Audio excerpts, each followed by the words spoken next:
investment adduunka uu kala dheereeya wada xayeysiiya kaale wax nagashada kaal maalgashada ganacsiga inaga doqon baan nasiib badaynaho DB World bay noo timi DB World ma keenoo timi anu waxaan ahaa kuwii qoladii wala kulmay faad kuma jirin laakiin sheekada waan hayaa 9 bilood bay socotay heshiiskaasi haddaan meesheenu aanay istaraatiiji ahayn way naga xanaaqi lahaayeen sidii reermihii baynu la xisaabtan xaakim xaakim saxiixii markii la saxiixayay waxa fadhiyay oo saxiixaynaga wasiirkeena arrimaha dibadda halkaasna ninka CEO ka ah suldaan أنا وابن أكفر دي موت أوكي باتلي شندني مثال لودي وحنا اللي يمدي موت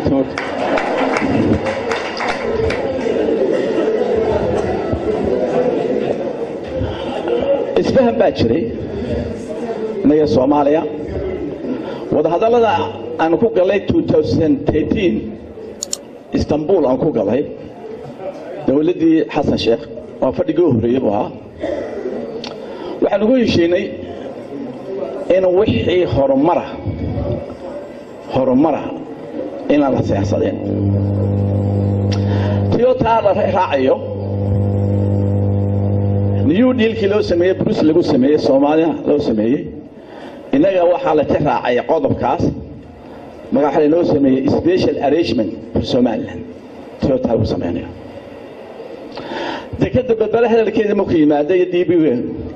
iyo waxa kulmay markii madaxweynaha Siraayo iyo Xasan Sheekh iyo Usmaan Umar Geele ay Djibouti ku kulmeen halkaas ahaan dalal la yiraahdo inta way socotaan dekadii baa la faday wax kama qabo waxba kama qabo isfaham kale inoo sheegayo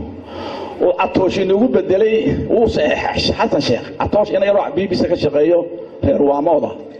ayaa aqligiiniba boobay mood hala wala in khiyaamay yahay فالمحل إنه خيامة تقدر وين وصلت كون يستاجين وين هيسن كبر سوق قال حق حنا هضو حسن ما شاقي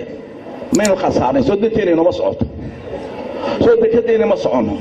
محبو كلية كون يستاجين من دبنا قادنا ما حين نكون خسرنا حوالي واحد هدد آن يعني عدو وحوت من أيام إنك عنية